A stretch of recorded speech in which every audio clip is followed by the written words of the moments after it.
తెలంగాణలో చలి తీవ్రత పెరుగుతోంది. పలుచోట్ల కనిష్ట ఉష్ణోగ్రతలు భారీగా తగ్గాయి. వచ్చే 2 రోజులు వెదర్ పరిస్థితులపై వాతావరణ శాఖ కీలక ప్రకటన చేసింది. కోల్డ్ వేవ్ పై అప్డేట్ ఇచ్చింది.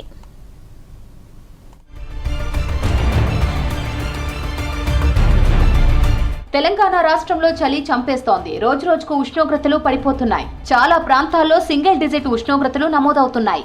తెలంగాణలో వాతావరణ పరిస్థితులు కోల్డ్ వేవ్ పై కీలక అప్డేట్ ఇచ్చింది ఐఎండీ. మరో 2 రోజులు చలి తీవ్రత ఎక్కువగా ఉంటుందని, సాధారణం కంటే 2 నుంచి 3 డిగ్రీల పాటు ఉష్ణోగ్రతలు తగ్గే అవకాశం ఉందని వాతావరణ శాఖ తెలిపింది. దక్షిణాంధ్ర కోస్తా తీరానికి సమీపంలో ఏర్పడిన ఉపరితల చక్రవాత ఆవర్తనం బలహీనపడింది. రాబోయే 2 రోజుల్లో రాష్ట్రంలోని కొన్ని ప్రాంతాల్లో కనిష్ట ఉష్ణోగ్రతలు సాధారణం కంటే 2 నుంచి 3 డిగ్రీలు తక్కువగా నమోదయ్యే అవకాశం ఉంది. రాష్ట్రంలో పొడి వాతావరణం, చలి కారణంగా జనం ఇబ్బందులు పడుతున్నారు. సీజన్ ప్రారంభం నుంచి రాష్ట్ర ప్రజలను చలి ఉక్కిరిబిక్కిరి చేస్తోంది. పిల్లలు, వృద్ధులు ఇళ్లలో నుంచి బయటకు రాలేని పరిస్థితులు ఉన్నాయి. పొగమంచు కారణంగా వాహనదారులు తిప్పలు పడుతున్నారు. పలు చోట్ల ప్రమాదాలు కూడా జరుగుతున్నాయి. ఆదిలాబాద్ జిల్లాలో అత్యల్పంగా ఉష్ణోగ్రతలు రికార్డు అవుతున్నాయి. ఉదయం 10 గంటల వరకు జనం బయటకు వెళ్లలేని పరిస్థితి నెలకొంది.